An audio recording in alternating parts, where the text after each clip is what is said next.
And then I said the Jews are responsible for all the world wars. And 9/11. And that's when I said, no, Mom, it's from the preacher.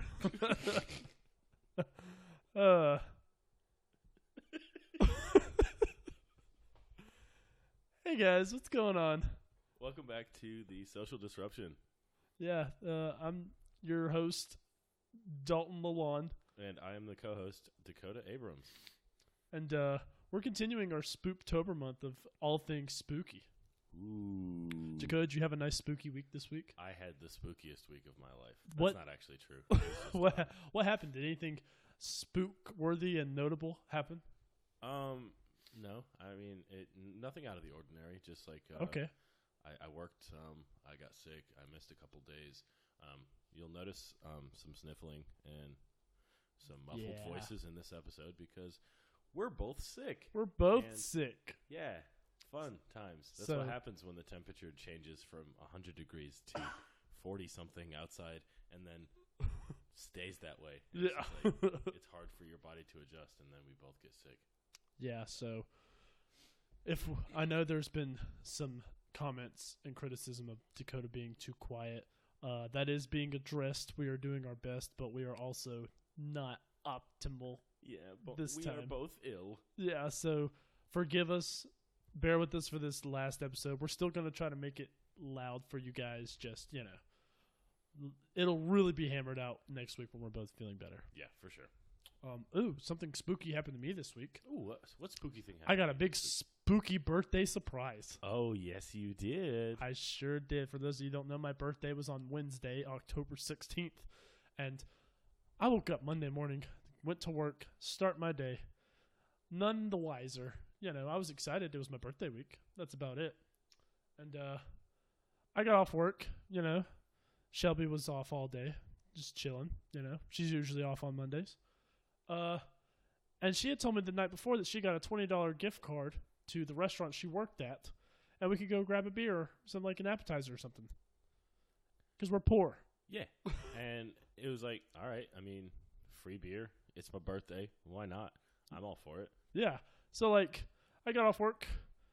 We hung out, played some Pokemon Go, went to World of Beer, and what did I see, Dakota? Roughly 15 to 20 of your closest friends and family all gathered for a surprise, super soft Letterkenny themed birthday. It was the softest. There were, I had a banner that said Princess. It was all pink. There were pink cupcakes that were delicious. They were really good. There was, and like I said, it was a joint effort with Shelby, Dakota, and our friend Andy. They really the three of them mixed their heads together and made it work. So if you're listening to this and you were there, thank you so much. It means a lot to me that you were there. But it was definitely a surprise. It was the best kind of spooky surprise. You said that was the first surprise party that you've ever had, It was. It was the very first one. I don't even think anyone's ever made any kind of attempt on it. Well, I'm glad we were able to give you your first and knock it out of the park. Thank you. It was knocked it out of the park. I was completely blown away. So, anyways, on to the topic of this week's episode. What are we spooking about this week, Dalton? So, I'm gonna learn you some stuff. Ooh. All right. An educational episode. Yeah, this one, last week we touched on fear and we talked about the science of the amygdala and fear response and stuff. So we're gonna kind of keep that rolling. This one's gonna be more historical, pagan, spooky occult themed. A little Christian trigger warning there. For real. No, we're gonna talk about the origins of Halloween. Ooh. Where it came from, what certain things that we still celebrate today mean, and how America freaking, for my mom, censored, neutered the shit out of Halloween. I'm sorry, Mom. I had to put the S word's better than the F word, arguably. Love you, Mom. So we're going to talk about a little bit of that. So let's jump right in. Dakota, you absolute moron. How you gotta do me like that? Do you know the origins of Halloween? From the intro, I'm assuming it was pagan. Close. You are close. It got some pagan shenanigans to kind of early on in its lifestyle. It's All Hallows Eve. That is right. But it wasn't until Pope Gregory, like some years after Halloween started. So we're just going to go all the way back. The origin of Halloween is actually Celtic. Okay. Did you know that? I do now. We do now, so this is really fun. Celtic, you've seen them in Flogging Molly t-shirts. Kilts and such. Yeah. I'm going to have to start drinking more beer on Halloween. Yeah, you are. Because, God, those Celtics know how to party. So I've heard. They do. And it was a specific party. A festival. In the ancient Celtic festival of, and I'm going to butcher this pronunciation. It's Samhain, Samhain. Okay. So I should look up how to pronounce that. I'm positive you didn't pronounce that. I correctly. am actually. I can't tell you what the correct pronunciation is. But I know that was wrong. It is pronounced Samhain. Samhain. It's spelled Samhain. The standard Irish pronunciation is Samhain. Okay. With the ow as in cow. Other pronunciations that follow with many Gaelic dialects include Samhain, Shavin, and Soin. Okay. So interesting. That is what it started off as. And what is that, Dalton? Well, a bunch of people would get together and they would light bonfires and wear costumes to ward off ghosts. Okay. So that is it was like, at its core, that is where Halloween started. The costumes, it dealt with ghosts and spooky spirit type things. okay, and it also was originally to ward off ghosts and spirits and stuff like that, which is actually neat because nowadays you got little kids running around dressed up as the ghosts. Yeah. And that just seems a little backwards to me. It is. And we're going to get into that later about how Halloween was a lot cooler before it came stateside. You know, a lot of things were a lot cooler before they came stateside. I agree. I'm not trying to knock on the good old US of A or anything like that, but we gentrify stuff and just tear it up. I mean, we might get into a politically dicey episode for Thanksgiving. All right. About how Thanksgiving was not as nice as our kindergarten teachers led us to believe. A lot of blood in that corn. But we'll call that one turkey dressing and domestic terrorism. Hey. All right. So anyway, so they just Samhain kind of just was a Celtic festival. They would do bonfires and dress up to ward off ghosts. In the 8th century, Pope Gregory III designated the whole month of November as a time to honor all saints, right? Like okay. all Catholic in the Catholic religion. Catholic. Yeah, that's a good one. Yeah, thank you. All Saints Day incorporated some of the traditions of Samhain. So we don't even celebrate Halloween in the right month. No, the Celtics. You said it was the entire month of November, correct? Pope Gregory III designated it as the month of November, but it could have. Halloween be like the introduction to the month of the saints? I believe that is kind of what happened because this was back before the they're not operating on the same calendar as we right. are. Okay. Yeah. So I'm just imagining it being like Halloween is this big festival of scaring away all of the ghosts and the evil spirits and everything like that, and then All Saints of November is a celebration of the purity and the holy light of there not being any evil spirits around and stuff like that. Well, actually, I have an answer to that question. Okay. Right now. The Celtic Festival of Samhain, they celebrated it roughly in conjunction with the beginning of the Celtic New Year, which is on November 1st. Okay. So the night before became known as All Hallows Eve, which I believe you've heard of. You referenced earlier at the beginning. And later it would be called Halloween. Okay. This day marked the end of summer and the harvest and the beginning of the dark, cold winter. And it's a time of year that was often associated with human death. Because they didn't do too good in the cold. They sure didn't. You know that thing from Game of Thrones? Winter is coming? Yeah, it came. It came for some skulls. Yeah.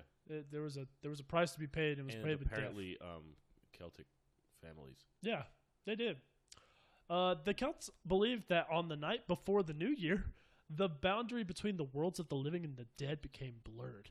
And on the night of October 31st, they celebrated Samhain, when it was believed that the ghosts of the dead returned to Earth. So they kind of associated with the start of the new year, end of the summer, transitioning into fall.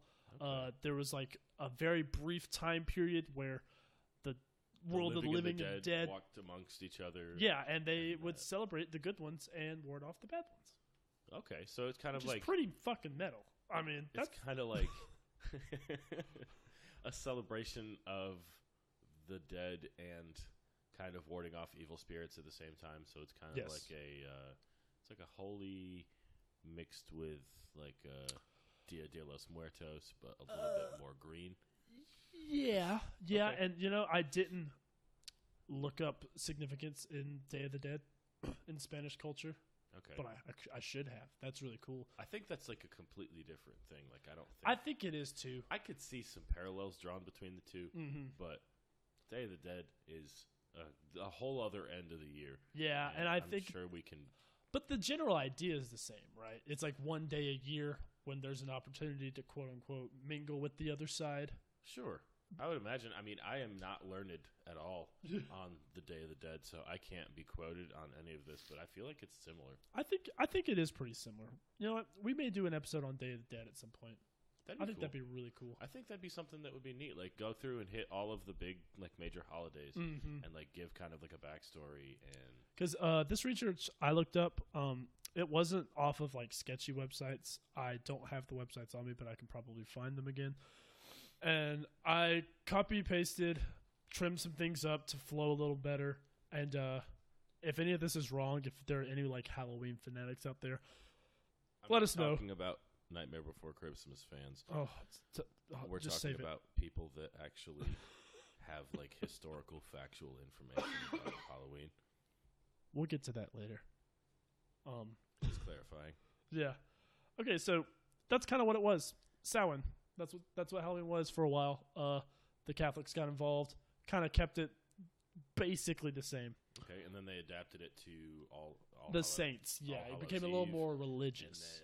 And then, of course, the Catholics dipped their hand in the puddle and blessed it as holiness. Yeah, and of course. It became All Hallows Eve and the celebration of the saints. And then it became what we now know as Halloween. Would you like to know how it became what we knew as Halloween? Wouldn't I? Wouldn't you? I mean, what are we here for if not to learn? Right. So Samhain. Do you remember why the Pilgrims came over to the new land in the first place, right? Because they heard the Indians had some dank-ass turkey recipes. And they were trying to get in on that because their grandma's recipe was starting to get old. Oh, you. I mean, that's what I heard. No, it's because the Catholic Church was being hella oppressive. And they wouldn't let them do their own forms of religion. I actually knew that. I was just memeing. I know you knew that. And it was called the Protestant Reformation. Right. Right? Like, so basically, a lot of the sects, as in S-E-C-T-S, sections. Oh, you get your mind out of the gutter. Sects. All the sections of Christianity you see today, Baptists, Methodists, Episcopalians, they all branch off of Protestantism, which the name is a protest of the Catholicism in a whole. So you can understand that when they came to live in colonial New England in the 1800s, or the 1700s, sorry, the celebration of Halloween was extremely limited because of like the Protestants were all about like, we're doing our religion our way. Freedom to believe in what you choose to, right. Not in what the Catholic Church tells you to. It became much more common in like the southern colonies.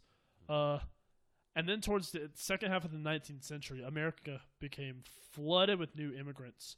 The main ones coming from Ireland, because you know what happened in the late 1800s in Ireland? They ran out of potatoes. They sure did. So that drove a lot of... Do you know how many potatoes it takes to kill an Irishman? 0.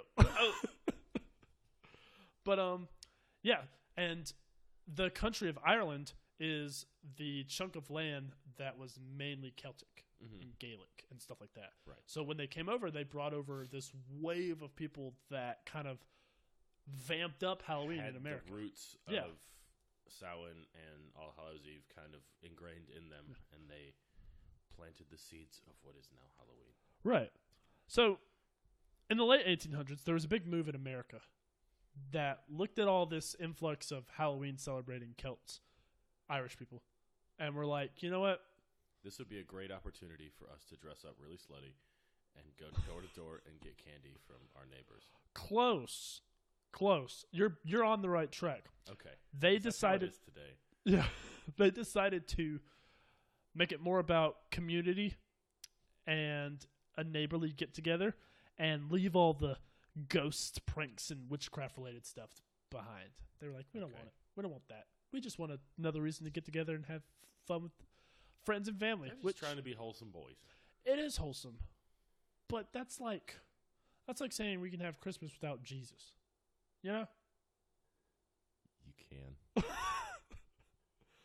His name is in the holiday. Hashtag keep Christ in Christmas. Amen. We'll have a Christmas episode in December. Stay tuned. But yeah, they're taking all the cool stuff. You don't need a reason to get together with friends and family. I mean, I guess you don't really need a reason to worship ghosts and do witchcraft and be spooky bitches. There it is again. There it is. Every episode this month, we getting it. No, but at the turn of the century, Halloween parties for both children and adults became the most common way to celebrate the day. They focused on games, food of the season, and festive costumes. Okay. Have you ever bobbed for apples? I sure have. Party? Yeah. It's tough. It is tough. Not something that I'm good at. You want to know? You want to know the trick, the secret to it? What is that? Don't do it. Oh, okay. You just go buy an apple from the store, or like you just pick one out of the bucket. Yeah, just you don't look the fool. Yeah, because I feel like it'd be so unsanitary because everybody's like putting their open mouth into the same bucket of water. Everyone's waterboarding themselves for just an apple. Right? Like I wouldn't even like go out of my way to get an apple.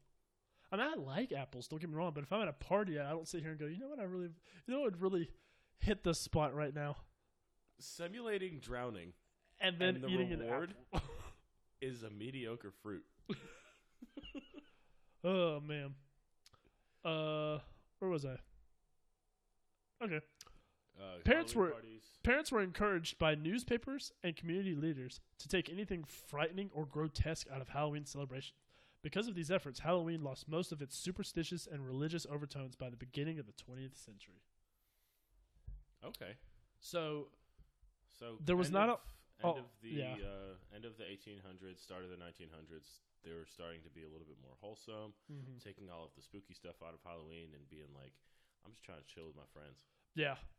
And there hasn't been any dramatic shifts in Halloween culture. I mean, I guess it hasn't gone back to its pagan-y, like, witchcraft-based roots other than, then like... Why do all the Edgar Allan Poes like Halloween so much? I mean... Where's the line that we drew between let's just hang out with our friends and nobody has to be spooky to people dressing up as serial killers and witches and ghosts and slutty traffic cones and what have you? Like, how did we get here? Well, I feel like we could go pretty far into this, but I think there's been a dramatic shift in the last 5 years away from Christianity influencing everything in American culture and people wanting to, like, get back to the roots of some of these big holidays, like... And kind of express themselves through the true meaning of things. Right. Well, I mean, especially this time of year, it starts in October. People say, hey, you see a bunch of, like, not super heavy Christian. They don't really do it, but, like, heavy Christian things, like, say, hey, don't celebrate Halloween. It's the devil's holiday. Right. And then they do, like, the trunk or treat things. I'm going to touch on trunk or treat later because I'll tell you why. It's a good idea, but I don't like it. But I also this will be the only Halloween, the first Halloween, I'll be in charge of a kid, so maybe I'll feel differently about it. Maybe. But we'll see. I think people got tired of, because it starts around this month. You know, it's like the churches come out. I saw this thing on Facebook the other day where there was a church that was sending out its youth group to Halloween stores that were popping up, sliding pamphlets of like Bible verses and invitations to come to the sermon in Halloween decorations that people bought. So people would buy it and it would fall out and they'd go, huh, like this is, and like there was even had a pamphlet for church service like taped to our door the other day. Yeah, we did. I'm not sure if that was Halloween related, but I mean, it's still a time frame. I agree. But it's just like they're like, hey, stop that. You know, let's take Halloween back to its roots. Scary stuff, witchcraft. Let's get a Ouija board. Let's do anything with spooky ghosts and spirits. A Ouija board.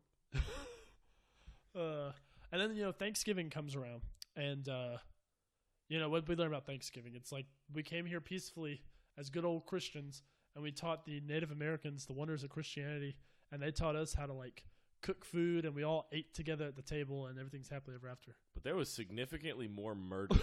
Yes. And I mean, just like lots of bad things that get looked over. Yeah, and then Christmas comes, and a lot of people bring up the fact that like Jesus wasn't even born in December. You know, like if you like, hot take.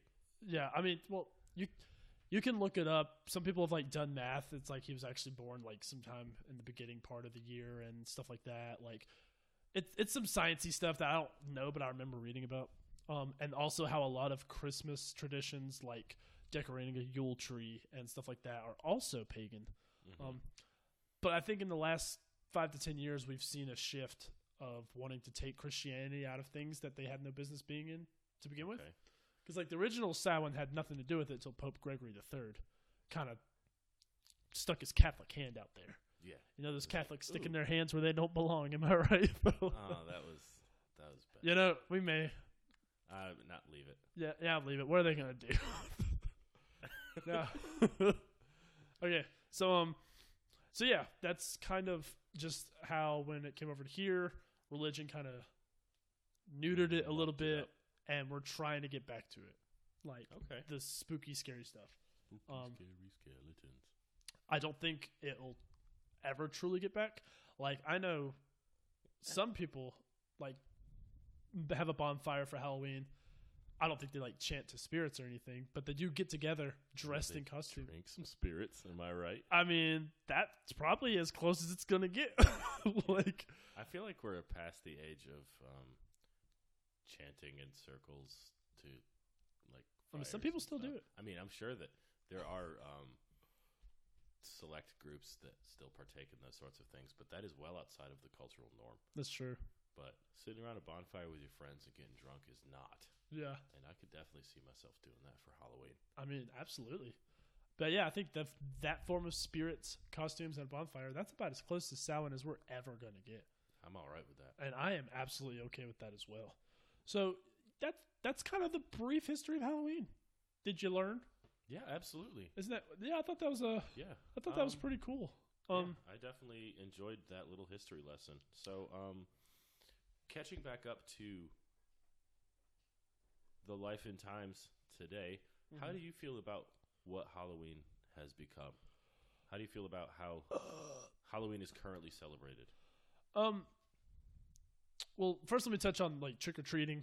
Sure. Yeah, that's what I'm talking about. Like taking your kids out for trick or treating and dressing up in costumes and going to parties and stuff like that. Like, how do you feel that is as a reflection of our society and as a reflection of what Samhain, All Hallows Eve, Halloween was supposed to be represented by?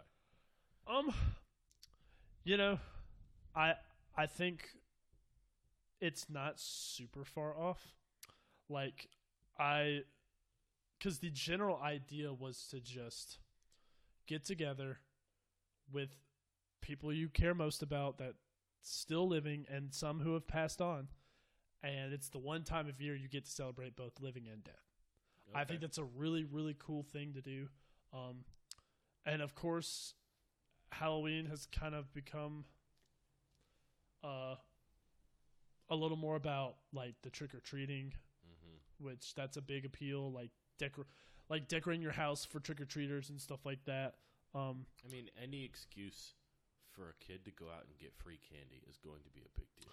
And do you know where that came from? The idea of going door to door and getting that? I don't. Little kids would go door to door, and if they were wearing a costume, they would be given a soul cake, SOUL, like a cake of souls. Okay. For the souls of the givers and their friends, the practice in England dates back to the medieval period and was continued there, and it's continued upwards into what's now known as trick or treating. Okay. So you dress up and go door to door, and you get rewarded for representing the spirit of the day. The spirit, and also just the fact that you were participating. Yeah. And it was just like, hey, look at me, I'm participating, and the person at the door would be like, oh, here's your soul cake. Nice. Have some cake. And now we're a little bit more the whole instant gratification generation. We're more like, I ain't trying to bake cakes for little kids. I'm trying to go to the store and buy a candy. Speaking of going to the store, this segs into this. Did you know Halloween is the second largest commercial holiday in the country? Really? Yep. Would Black Friday be the number one? Nope. Christmas. Okay. Christmas is number. I don't think I don't know if Black Friday counts as a holiday. No. It's more of like a social event. Yeah. But I found it interesting. It beats out Valentine's Day. Now, what that means is it beats out all the gifts people would get each other for Valentine's Day. Mm-hmm. Jewelry, trips, experiences, candy to an extent, whatever. Weddings, babies, all sorts of stuff. Like, the Halloween candy sales alone beats all of that for Valentine's Day. That's insane. The USA buys and supposedly consumes $2 billion worth of candy every Halloween. That's just one day a year. I think it's just throughout the month of October, like buying it, getting ready for it, like preparatory purchases. Yeah. Stuff. I was about to say, if you can go through $2 billion, but I bet a good 75% if it's like the days leading up, like the 2 or 3 days leading up, and the day itself. Especially if Halloween is like on the weekend, where you're buying candy for Halloween parties, and you're doing like multiple days worth of trick or treating. All sorts teachers of stuff buying like it for their students, like. Just all sorts of occasions. Yeah, and it's just the day after Halloween when all that candy goes on like 75% off. That's when I buy it. That's when you go and you stock up. Amen. But I think everything could kind of take a step back from how being super commercialized. I mean, it's a capitalist society. Everything is going to be it's never going to happen. Everything that anyone can do to make a quick buck is going to happen. And that's part of the reason why dressing up and going out and giving away candy is such a big. It's like, how can you be upset about getting to go dress up and look goofy? Yeah. Take your kids out and get them hardwired on sugar, 30 pounds of sugar that somebody else bought. Like, this is the It's a great time for everybody. It is. This is the first time that I will go with a child, like a 3-year-old. We used to take Peyton before she got too old. Mm-hmm. But that was over 10 years ago now. But this will be like the first time going with like a child. You're the guardian. I am. I am the guardian, which is wild. Mm-hmm. And you guys are dressing up this year, aren't you?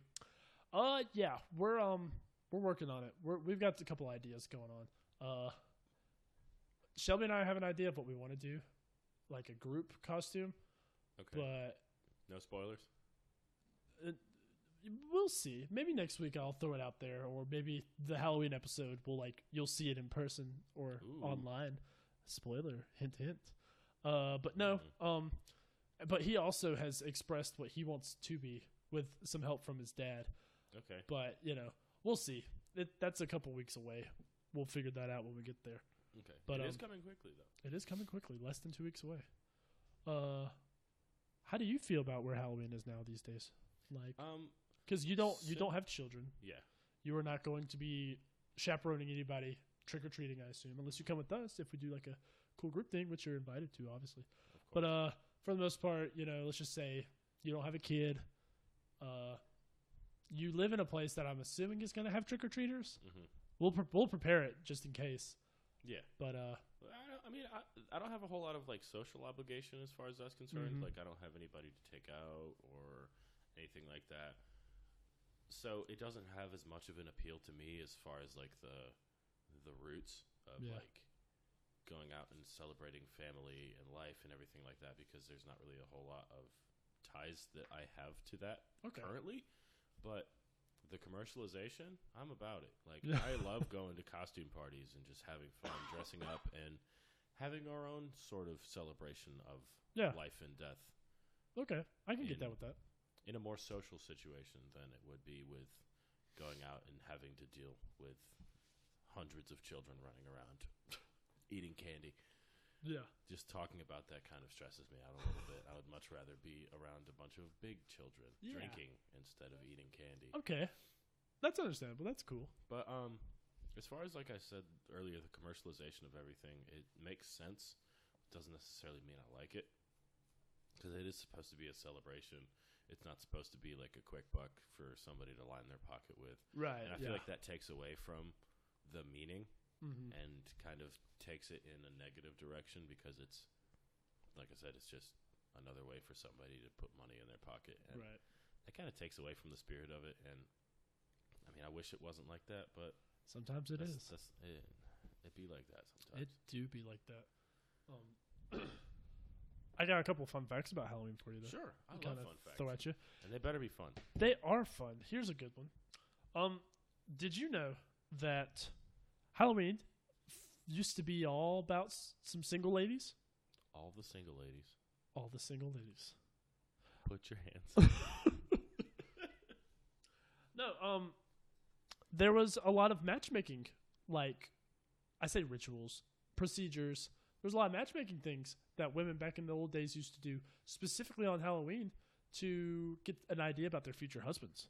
Okay. Some like spooky spells and stuff that they do? Very similar, which is kind of, it goes with the witchcraft aspect of it. I'd never heard about these. I think these are really cool. Yeah, I'm definitely interested in learning more about this. Here's a common thing. At these big Halloween get-togethers on Samhain festivals, Samhain festivals. Shame. I know. I'm sorry.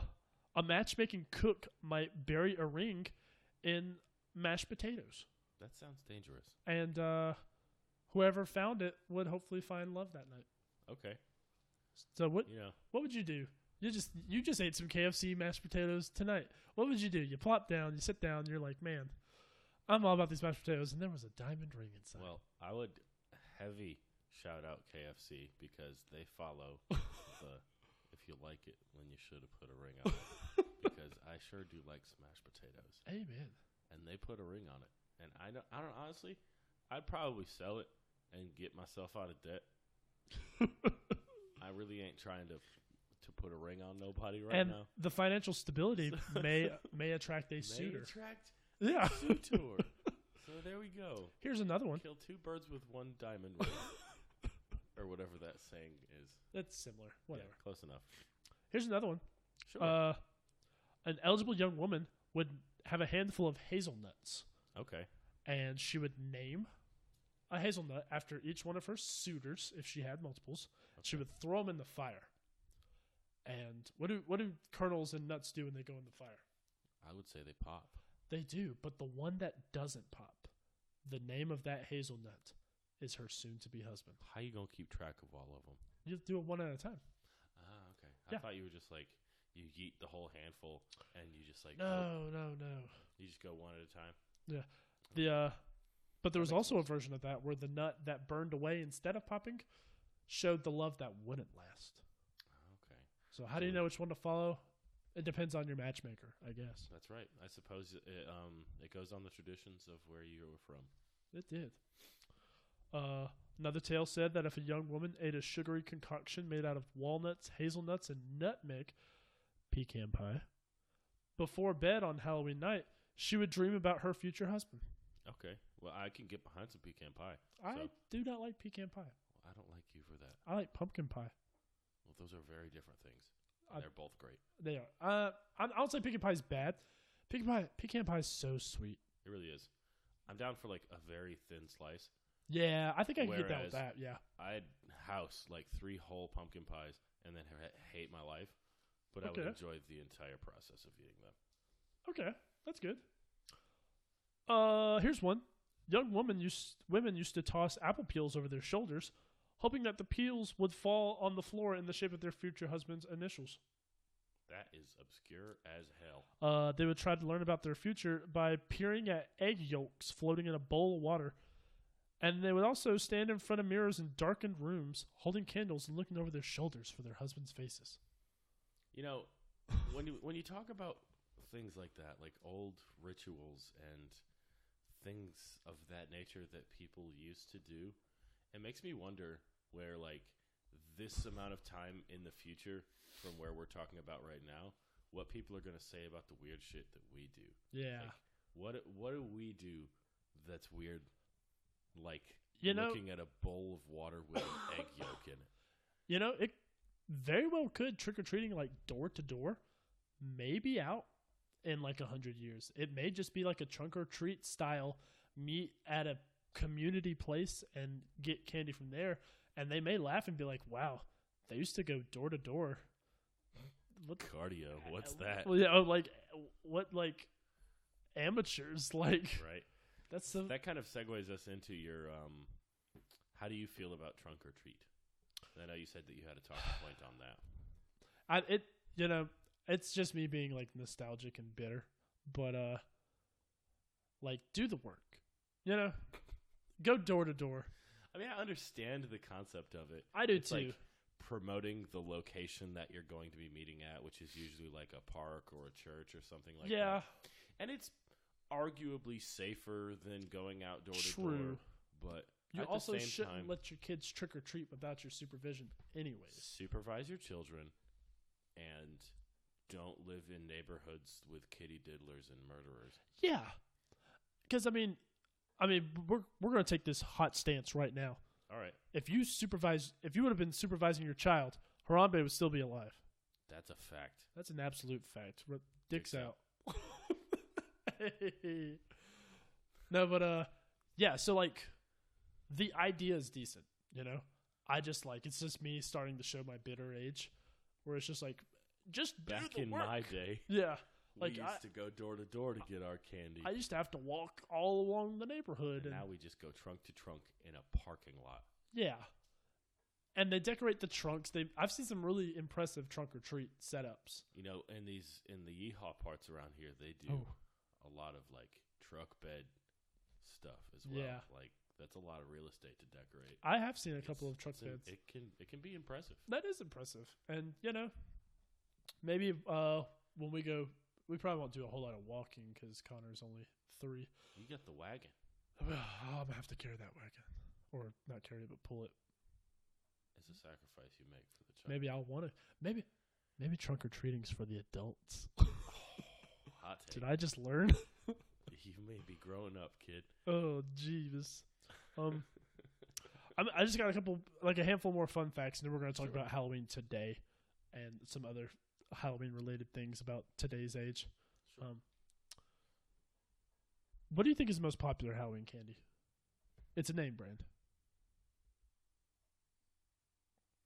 Personally? Or like no, just what do you think is the most bought, given out? I'll just say from a commercial standpoint, what brand of candy is the most bought for Halloween? I'm gonna say Milky Way. Ooh, it's similar. Snickers. Snickers. Okay, that was my backup. Followed very closely by Reese's. The little miniature small Reese's. Okay. The Reese's, not the eggs, but the Pumpkins. pumpkins. Yeah, the pumpkins. Yeah. The least favorite is Circus Peanuts. Circus peanuts are gross. And candy corn. Candy corn is also gross. Did you know? I'm glad that both of those are at the bottom of the list. Yeah. Because that's where they fucking belong. Did you know all candy corn was made in 1938? They've never made any more. Nope, they just made all of it at once, and it's still getting lasted used. this long because only 3 people have ever liked it. And I'm pretty sure they're all dead. No, but they ate the candy corn. Some of the other least popular ones, Tootsie Rolls. I hate Tootsie Rolls. Now, I will say, quote-unquote chocolate Tootsie Rolls are disgusting. Yes, but the fruit ones? Fruit ones? Yes. So good. I do love the fruit ones. Smarties. Smarties They're just gross high sweet key tarts. suck. Yeah. They're just like, here, have this sugar powder. Good and Plenty. What the hell is that? I've seen a Good and Plenty. I can honestly say I've never eaten it. I think it's I don't even recognize that. I think it's like do you know like Mike and Ike's? Yeah. I think it's like that. Jujubes. Like dots. Okay. Like Dots gumdrops. shit. I love dots so much. You know the best part about dots is when they're either old or cold, and then you try and just bite so it, hard to and chew. it cements your teeth together, and then you have an emergency trip to the dentist because you can't open your mouth. The best time. Silly String is banned in Hollywood on October 31st. If you get caught with Silly String, you get slapped with a $1,000 fine. I feel like that's an obscure, window of time. Like, it's only banned on one day. Yeah, I want to know what happened. Would just significantly ramp up the usage of Silly String on the 30th of October and then the 1st of November. I want to know the event that caused this to happen. If anybody knows why Silly String is illegal in Halloween, in Hollywood, let us know. In Hollywood. Ohio is home to the world's longest haunted house. Okay. It's called the Haunted Cave in Lewisburg, Ohio, measuring 3,564 feet long. That's over half a mile. That's the Guinness Book of World Records has named it the world's longest haunted house, and even spookier, it's located 80 feet below ground in an abandoned mine. Ooh, I'm thinking road trip. You can have that. Did you know Harry Houdini? Right, yeah, the magician that likes to escape from things. Yeah, he died on Halloween. Is that not the spookiest shit? Well, he escaped a lot of things, but he couldn't escape that. That is true. Yes, he had a ruptured appendix. Well, that sucks. That's one of the scariest ways to go. I guess maybe. I mean, I feel like there's a lot more significantly scarier ways to go than a ruptured appendix, but I feel like it would not be a pleasant way to go. That's true. And my last fun fact, and I don't know about this one because I saw something on Facebook just this week that directly contradicted this. A lot of shelters, animal shelters, may not let you adopt a black cat around Halloween. Okay. Because they're afraid you might perform some kind of ritualistic sacrifice with it. I mean, that's a completely justifiable reason to deny someone an adoption. Yeah, I mean, some places just don't do it at all. They'll literally wait till the 1st. But I saw another one, like the Aiken SPCA, I believe. There's an influx of black cats around this time because people who are superstitious don't want them wandering around their neighborhood. Right. They'll scoop them up or call animal control. And it's like, adopting an animal from the SPCA is like $50 or something. But I saw a special where they are adopting black cats for like $1. No kidding. So you can just come get a black cat for $1. Okay. So that I've seen something that directly contradicts that, but just the fact that some places won't give it to you because they think you're going to sacrifice it is interesting. It is. We should go get a black cat for Halloween. I would love that, honestly. And name it like Snowball or something very like Jingle Bell. To it. Yeah. Or Sam. Samhain. Oh, Samhain would actually be a really dope name, actually. Yeah. I'll be 100% down with naming a black cat Samhain. Sure, man. Let's do it. I'm gonna ask Shelby tonight. All right, let's get it going, man. House pet. But that's all my fun facts. I thought they were fun. Those I hope were you fun enjoyed them. and arguably facts. So I appreciate your I contribution. only made up one, and that was the candy corn in 1938. They still make it for some reason, you guys. That's still funny though. Well, I saw someone post a meme about it that said, "Did you know all candy corn was made in 1938?" And I saw it, and I was like, "Is that true?" It's one of those facts that's like so close to just maybe being true that it made me definitely go, "Like, come on now, is it really?" Have you ever have you eaten candy corn in like your rememberable past? Yes. You know what it tastes like?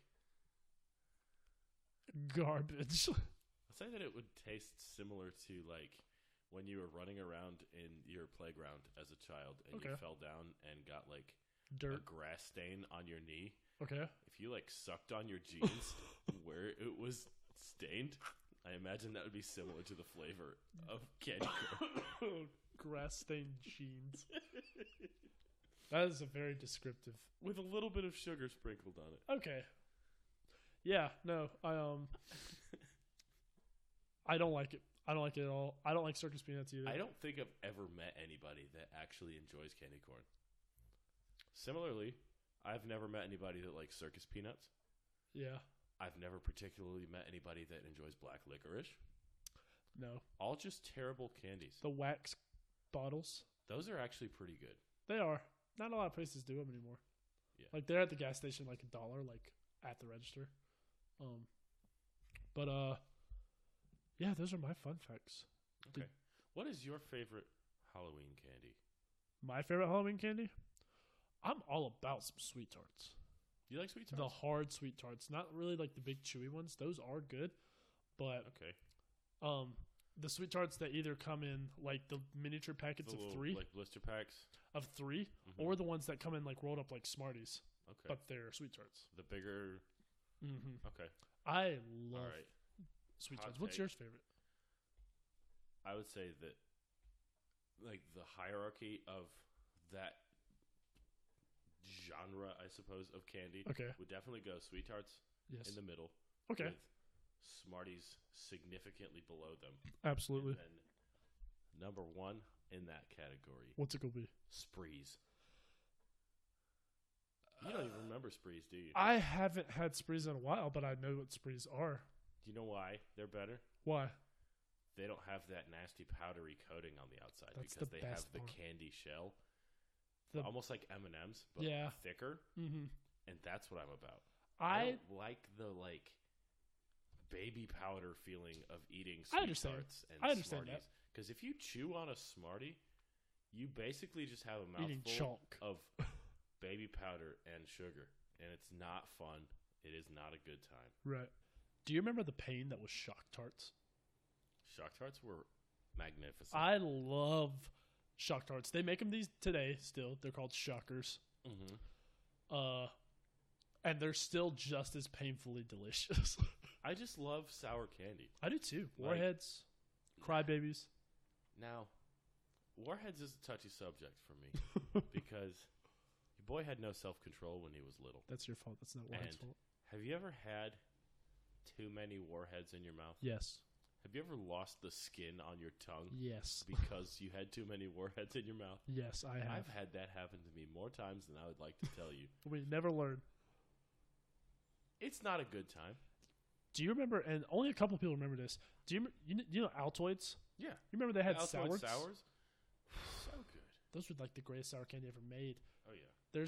So you can buy some on eBay now for like thousands of dollars. Just like the old Crystal Pepsi and stuff. You ever seen? Yeah. There's a guy on YouTube that does like food challenges and stuff. Oh His name yeah, is LA where it's like Beast. expensive food And stuff. he buys like all kinds of like old and expired foods, and like his shtick is that he just violently vomits every episode, and it's disgusting.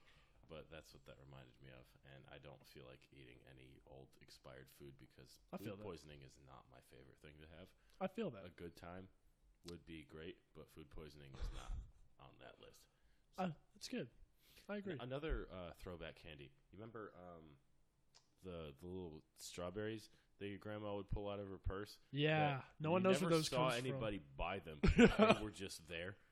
Yes, Some of the best candy that we never knew where it came from. those are good. And some say that there's still a couple floating around in your grandma's purse to this I'm day. sure there is. I'm sure if I go over there right now, I can find at least 2. Probably. And you better damn well share one with me. Oh, I will if I do. That's And easy. correct me if I'm wrong, but like I feel like there were 2 different kinds of them. Like I remember some of them being just solid strawberry candy all the way through, Yeah, and then some of them had like the jelly filling.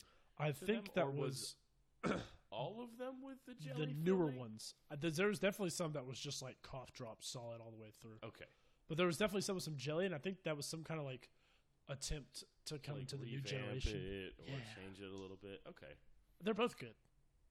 Yeah. I think they're both I mean, great. if they could make strawberry cough syrup taste as good as the candies, then people would probably be better about taking medicine when they're sick. I agree. But nature don't do that. It show don't.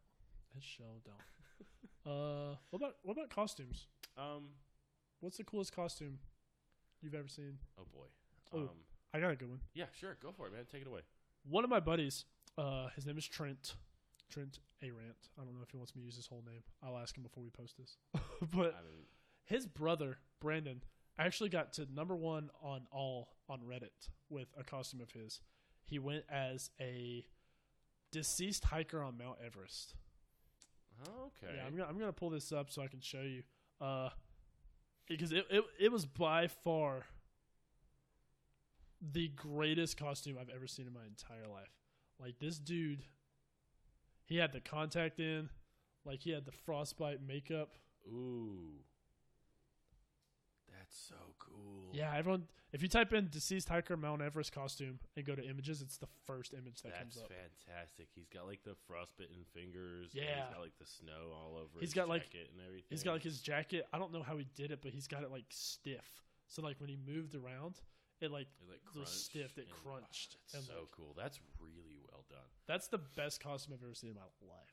Okay. Yeah, I mean, I would say that definitely has to take the cake. Oh, yeah. I don't really think I can follow that one up. I didn't mean to just come in, but no, you're good. I like to show people that every time Halloween comes around. Sure, absolutely, it's a great plug. I would say we could even like link the Reddit post and I'd be down with that. Description of the video. I'll shoot Trent a message tomorrow and be like, "Hey, do you think your brother would be cool if we talk about his costume?" I'm sure he would be. I mean, it's too late if he says no.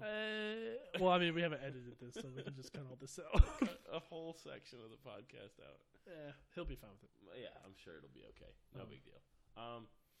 Continuing on with that strain, what is, like, I would say maybe the worst attempt at a costume you've ever seen? Like, somebody that you genuinely had to be like, yo, what the hell are you right now? This is another stance. I'm going to say it's an official stance. Blackface is never a good idea. Okay. I've seen it in person, done firsthand. Someone came as Bill Cosby to a party I was at USC Aiken. Not age well. And yeah, this is before all the news hit. But he had this really terrible sweater, and he had makeup done on his face. He completely blacked out, like, his whole head and, like, every bit of skin showing. You could have just done a mask. I'm Made sure you could have everyone found uncomfortable. a Bill Cosby mask. Or just do, like, Mr. Rogers. You know? Similar. It's still a sweater. Right. But, like, just the moment walked in, a couple people were like, Bill Cosby, okay. And he just threw the whole vibe off. Yeah. And blackface is never okay. Ever. Just don't do it. That's the easiest thing. It's like, I don't know if I want to offend people.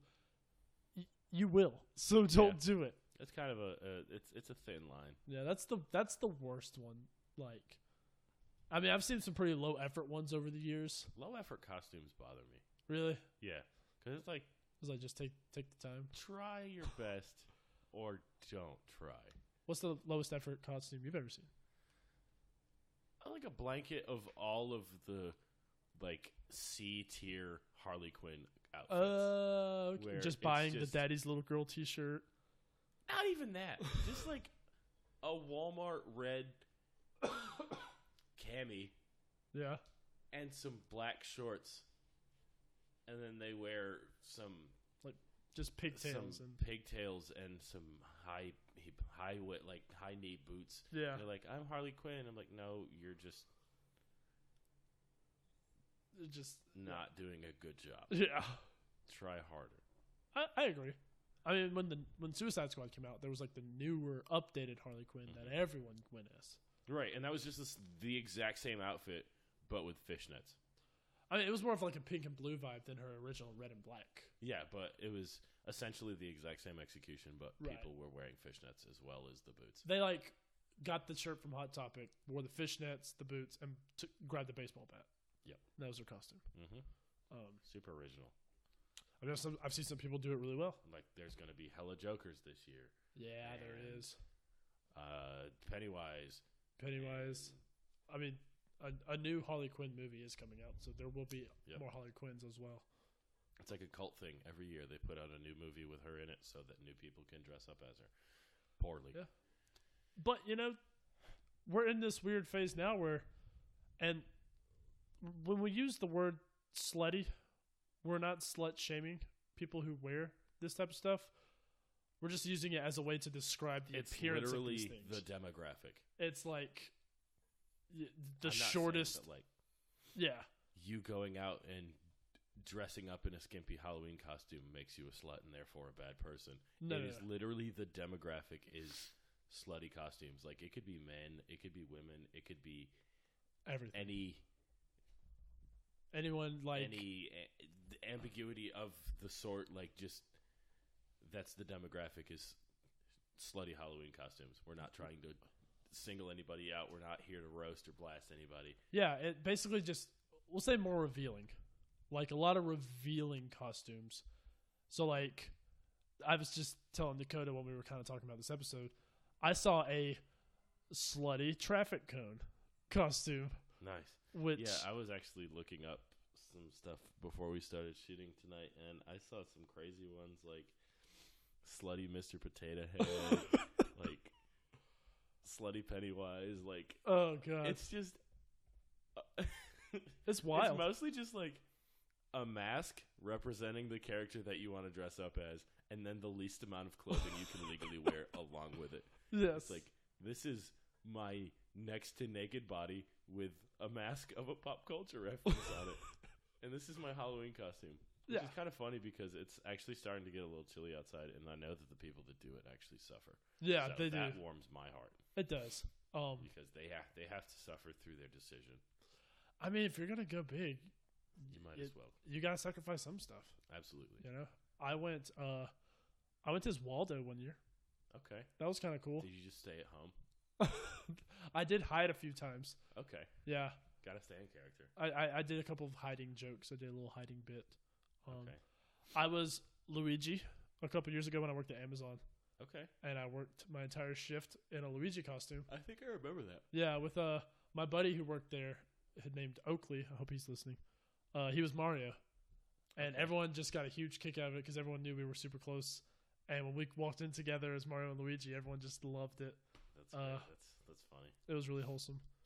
I haven't dressed up for anything in quite some time. I know the last Halloween party that I went to, fun fact, every time that I get drunk, I like to not have a shirt on. Yeah. And same. I mean, same for you. But last Halloween party that I went to, I was just wandering around without a costume, and I was shirtless. And there was this guy that came like in a full Teenage Mutant Ninja Turtle getup. Okay. And he was no longer of this realm. He was not sober. Okay. He was not conscious. He was having a good time. And I annexed his helmet and just walked around with shirtless? the helmet of a Teenage Mutant Ninja Turtle, and then I was just shirtless and had a pair of shorts. Nice. That was my whole costume, and that's I had really a great funny. time. I have a twin brother named Dustin. We did a lot of twin matching costumes growing up. Right. Like there was one we were both, when the Power Rangers movie came out, that first one, we both went as the ninja versions of the Black Ranger. That was really fun. Okay. 1 year, us two and my cousin Tanner were the Three Musketeers. And then Dustin kind of ventured off from it pretty early because 1 year Peyton was Dorothy. Mm-hmm. I was the Tin Man. And Dustin was the mud monster from Goosebumps. Mom bought him the Cowardly Lion costume or the Scarecrow. I forget which one. I think it was the lion. She's like, it was the lion. Dustin just wanted to be the mud monster, so it was Dorothy. Peyton had her shoes, the dress. I was the Tin Man. I had silver paints on my face, and Dustin was just the mud monster. It's not even close. It's not, but it's. Oh man, it's a funny Halloween story. That is funny. Oh, but this year I'll throw the idea that we had out for our costume. Shelby and I talked about doing gender swapped versions of Shaggy and Velma.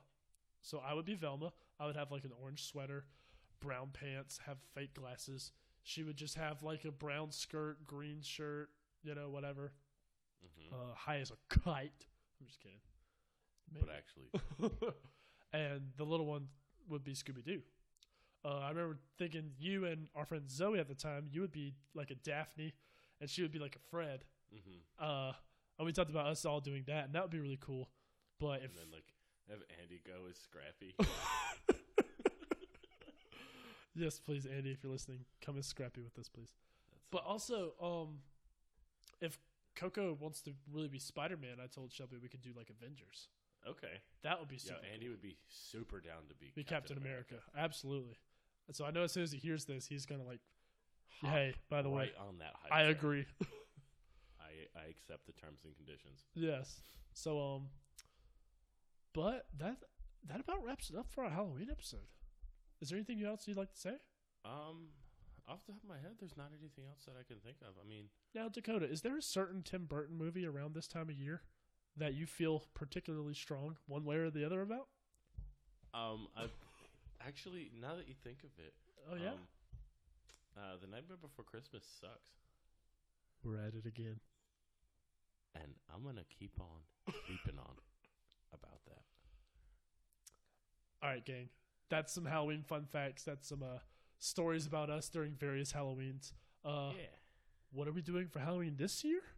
We've got something cooking up. Oh yeah. We're working on a little something. Get ready for some interesting stuff coming for our Halloween episode. Yeah, and next week we have our first guest, our first Yeah. guest star. It's a fellow named Zach. You might see him on Facebook as Green Boy Zach Green Boy. or Green Dad Zach. That's his alternate account whenever Yeah, he gets banned. he has two accounts because he likes shit posting and gets banned.